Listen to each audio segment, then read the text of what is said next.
الرحمن الرحيم قل هذه سبيلي أدعو إلى الله على بصيرة أنا ومن اتبعني وسبحان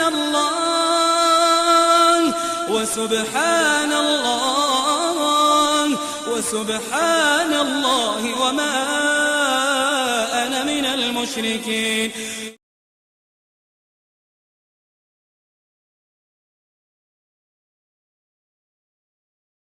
هدي محمد صلى الله عليه وسلم وشر الأمور محدثاتها وكل محدثة بدعة وكل بدعة ضلالة وكل ضلالة في النار.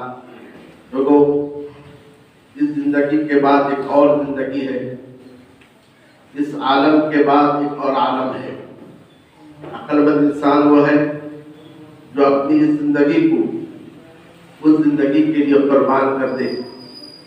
نبی اکرم صلی اللہ علیہ وسلم نے فرمایا الکیس من دان نفسہ وعمل لما بعد الموت. عقل مند وہ ہے جو اپنے نفس کو، اپنے خواہشات کو اپنے کنٹرول میں رکھے اور موت کے بعد کی زندگی کے لیے عمل کرے. برادران اسلام، موت کے بعد کی زندگی میں ہم کامیابی چاہتے ہیں، کامرانی چاہتے ہیں، سعادت چاہتے ہیں، تو پھر ہمیں اللہ سے ڈرنا ہوگا اور اپنے جملہ امور میں اللہ عز و جل کا تقوی اختیار کرنا ہوگا. اور اسی کے ساتھ ہم پر یہ ضروری ہے کہ ہم اپنے ہر معاملے میں اللہ اور اس کے رسول کے اطاعت کو لازم پکڑیں، کیونکہ یہی وہ راہ ہے جس کی انتہا کامیابی اور کامرانی پر ختم ہوتی ہے. اللہ رب العالمین نے فرمایا من یطع اللہ ورسولہ فقد فاز فوزا عظیما. جو اللہ کی اطاعت کرے اور اس کے رسول کی اطاعت کرے، یقیناً وہی پورے انداز سے کامیاب ہو گیا. اللہ رب العالمین سے میری دعا ہے کہ اللہ عز و جل مجھے اور آپ کو اپنے ان بندوں میں شامل فرمائے جو اس سے ڈرتے ہیں اور اپنے جملہ امور میں اس کی اور اس کے رسول کے اطاعت کو لازم پکڑتے ہیں. آمین رب العالمین. عزیزوں اور بزرگوں، ہم اہل حدیث ہیں اور بلا کسی تردد اور تعامل کے ہم یہ کہتے ہیں کہ ہمیں اپنے اہل حدیث ہونے پر فخر ہے اور ہم اللہ عز و جل کا شکر ادا کرتے ہیں کہ اللہ عز و جل نے ہمیں اہل حدیث بنایا. رب العالمین ہمارے ان آبا اور اجداد کی قبروں پر کروڑوں رحمتیں نازل کرے جنہوں نے اس مسلک کے لیے ہر قسم کی قربانی دی اور جن کی قربانیوں کے صلہ ہے کہ ہماری پیدائش ایسے گھرانے میں ہوئی ہے جو اہل حدیث گھرانہ ہے اور ہم ایسے ماحول میں اور ایسے فضاؤں میں سانس لے رہے ہیں جو مسلک حق کی فضا اور مسلک حق کا ماحول ہے. الحمدللہ الذی ہدانا لہذا وما كنا لنهتدی لولا ان ہدانا اللہ. تمام تعریفیں اللہ کے لیے ہے جس نے اس منہج کے جانب، اس دین کے جانب ہماری رہنمائی کی. اگر اللہ تعالیٰ کی توفیق نہ ہوتی، اس کا فضل نہ ہوتا، تو پھر اس جانب ہم ہدایت نہیں پاتے. رب العالمین سے میری دعا ہے کہ اللہ عز و جل ہمیں اس مسلک کے حق پر قائم رکھے، اسی پر ثابت قدم رکھے اور جب دنیا سے لے جائے اسی مسلک کے حق پر ہمیں لے جائے. برادران اسلام، مسلک اہل حدیث مسلک کے حق ہے. مسلک اہل حدیث صراط مستقیم ہے. مسلک اہل حدیث دنیا اور آخرت میں نجات کا راستہ ہے. نبی اکرم صلی اللہ علیہ وسلم نے فرمایا میری امت 73 فرقوں میں بن جائے گی، کلھا فی النار، سارے کے سارے فرقے آگ میں جائیں گے سوائے ایک فرقے کے، سوائے ایک جماعت کے. صحابہ کرام نے پوچھا ومن ہی یا رسول اللہ، اے اللہ کے رسول صلی اللہ علیہ وسلم وہ کون سی جماعت ہے؟ نبی اکرم صلی اللہ علیہ وسلم نے فرمایا یہ وہ لوگ ہیں جو اس راستے پر ہیں جو راستہ میرا ہے اور جو راستہ میرے صحابہ کا ہے۔ مسئلہ کہ اہل حدیث کا خلاصہ یہی ہے، اطیعوا اللہ و اطیعوا الرسول، اللہ کی اطاعت کرو، رسول کی اطاعت کرو، اور قرآن مجید اور احادیث کو سمجھو تو صحابہ کرام کے فہم، صحابہ کرام کے سمجھ کے مطابق سمجھو۔ یہی وہ تین باتیں ہیں جو مسلک اہل حدیث کا خلاصہ ہے۔ برادران اسلام، مسلک اہل حدیث پر قائم رہنا یہ اللہ عز و جل کی طرف سے ہم پر بہت بڑا انعام ہے، بہت بڑا اعزاز ہے، اس لیے کہ یہ وہ مسلک ہے جو اپنے ماننے والے کو ہر قسم کی بدعت سے دور کر دیتا ہے۔ آپ سنتے ہوں گے ہر خطبے میں یہ اعلان کیا جاتا ہے ایاکم ومحدثات الامور، تم دین میں نئی نئی چیزوں کی ایجاد سے بچو، فإن كل محدثة بدعة، ہر نئی ایجاد بدعت ہے، وكل بدعة ضلالة، ہر بدعت گمراہی ہے اور ہر گمراہی جہنم تک لے جانے والی ہے۔ عبداللہ بن مسعود رضی اللہ تعالیٰ عنہ کوفہ یا بصرہ کی کسی ایک مسجد میں داخل ہوئی، دیکھا کہ اس مسجد میں مختلف قسم کے حلقے بنے ہوئے ہیں، یہ لوگوں کے ہاتھوں میں کنکریاں ہیں، ایک شخص کہتا ہے سبحان اللہ، کنکری کو ڈالتا ہے، سارے کے سارے لوگ کہتے ہیں سبحان اللہ، پھر کنکری کو پھینکتے ہیں، ایسے اللہ اکبر، ایسے ہی الحمدللہ، ایسے ہی لا الہ الا اللہ کا وظیفہ کر رہے ہیں۔ عبداللہ بن مسعود رضی اللہ تعالیٰ عنہ ان میں سے ایک حلقے کے پاس کھڑے ہو جاتے ہیں اور کہتے ہیں یہ تم کیا کر رہے ہو، یہ تم کیا کر رہے ہو؟ وہ جواب میں کہتے ہیں حسن نعت بھی التسبیح والتحلیل والتکبیر، یہ تو کنکریاں ہیں جن کے ذریعے سے ہم سبحان اللہ، الحمدللہ، لا الہ الا اللہ اور اللہ اکبر کا وظیفہ کرتے ہیں۔ عبداللہ بن مسعود رضی اللہ تعالی عنہ سے کہتے ہیں وَيْحَكُمْ يَا أُمَّةَ مُحَمَّدٍ مَا أَسْرَعَ هَلَكَتَكُمْ، اے امت محمد تمہاری خرابی ہو، کتنے جلدی تم ہلاکت کے دہانے پہ پہنچ چکے ہو۔ یہ نبی اکرم صلی اللہ علیہ وسلم کے کپڑے ہیں جو ابھی پرانے نہیں ہوئے ہیں، اور یہ نبی اکرم صلی اللہ علیہ وسلم کے برتنے ہیں جو ابھی تک ٹوٹے نہیں ہیں، لیکن اتنی جلد تم نبی اکرم صلی اللہ علیہ وسلم کے طریقے کو چھوڑ کر دوسرا طریقہ اپنا رہے ہو۔ انہوں نے کہا اے عبداللہ بن مسعود ہم نے کیا کیا، ہم تو صرف تسبیح، تحمید، تحلیل، تکبیر کہہ رہے ہیں۔ عبداللہ بن مسعود رضی اللہ تعالیٰ عنہ کہا کہ دو باتوں میں سے کوئی بات ہے، یا پھر تم اس دین کو لے کر آئے ہو جو دین محمد صلی اللہ علیہ وسلم کا نہیں ہے، یا پھر یہ کہ تم گمراہی کا دروازہ کھولنے والے ہو۔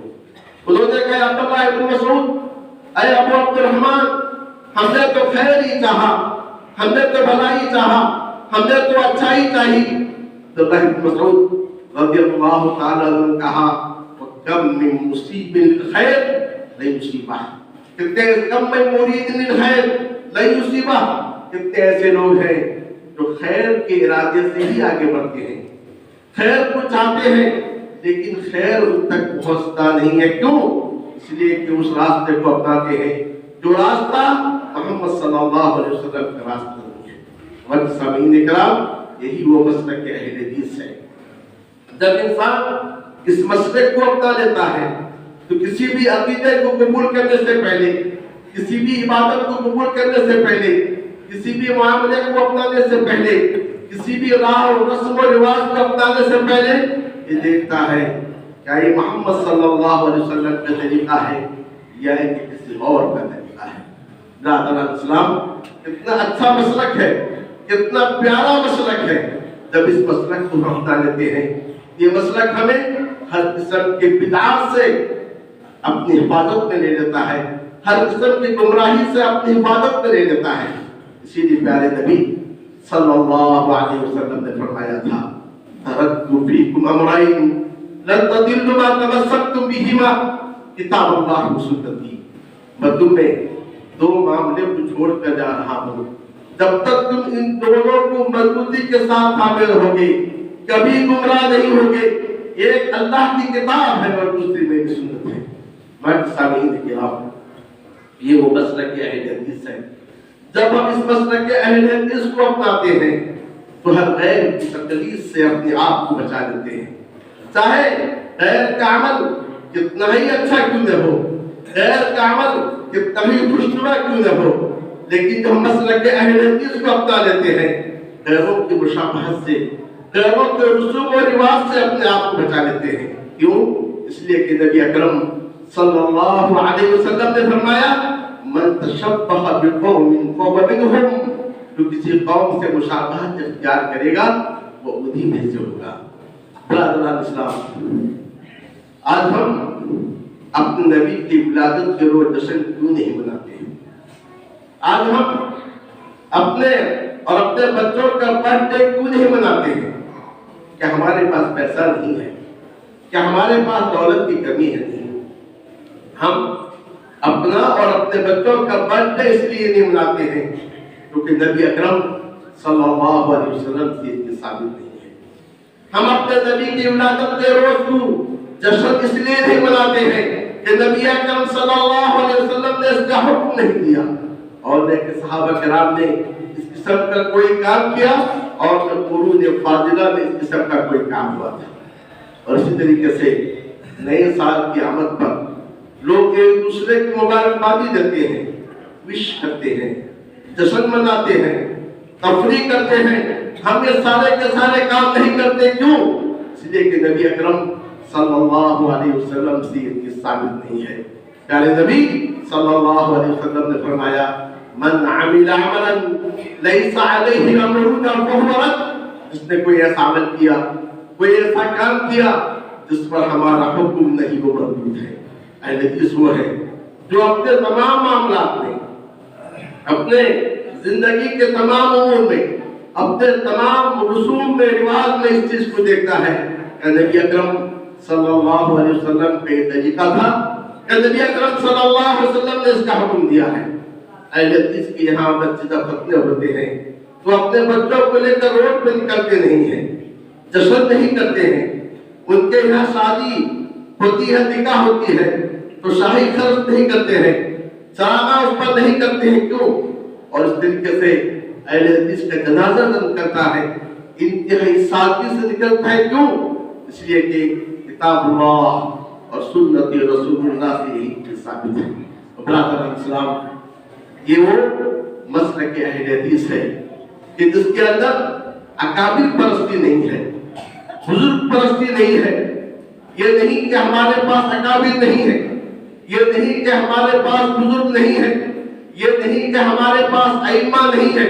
بزرگ ہیں، اکابر ہیں، ائمہ ہیں، لیکن برادران اسلام ہم ان کا احترام کرتے ہیں، ہم ان کی توقیر کرتے ہیں، ہم ان کی عزت کرتے ہیں.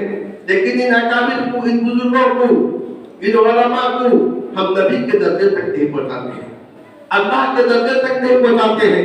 ان کا وہی مقام دیتے ہیں جو مقام ان کا ہے.